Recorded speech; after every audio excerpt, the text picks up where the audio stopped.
group of prisoners started whistling at me and shouting explicit comments to me. I told them to quit it, or they would be placed on report. Later that day, I was in the office doing some paperwork and one of the group came in. He refused to leave and stood between me and the door to stop me from leaving.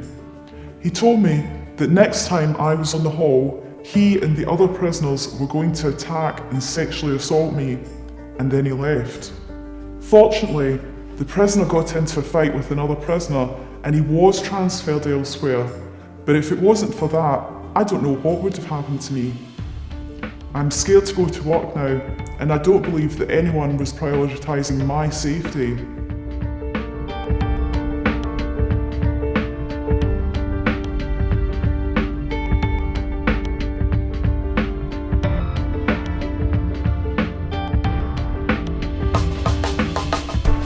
The use of psychoactive drugs in prison is out of control. When it gets into a prison, we can expect a large number of incidents within a short time as it spreads throughout the prison. As we don't always know what the drug is, we can anticipate what the situation will be, what will happen to the user, or how long to keep them in recovery for. I've seen usually meek and quiet prisoners react in distressingly violent ways, taking 8 or 9 officers to restrain them, where it would usually take 1. This is almost impossible to resource when staffing levels are already extremely low. I cannot see any action being taken to resolve this, and violence just continues to escalate.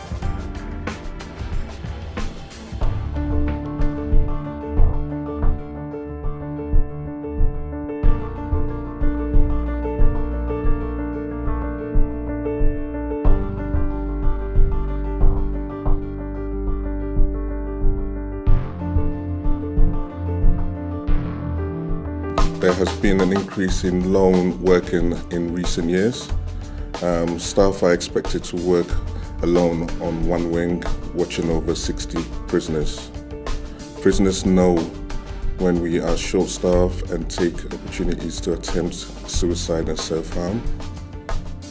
I have been in several situations where I've had to control and restrain a prisoner because he has been causing harm to other prisoners, staff, or himself, and emergency responses have simply failed to turn up due to staff shortages. Luckily, I've managed to get through these incidents without harm so far, but I wonder how long it will be before I am seriously injured or worse. Thousands of community members across the UK continually put themselves at risk in the name of public service. A job in the justice and custodial sector is often thankless and goes unnoticed, but crucially protects society and rehabilitates prisoners to reduce reoffending. Over the last few years, safety standards have seriously deteriorated and assaults on prison staff are at an all-time high. Chief Inspector of Prisons called it the worst time to be a prisoner, but we know it's the worst time to be a prison worker. It's time that governments across the UK stopped dodging the real issues and took action to make all prisons safe.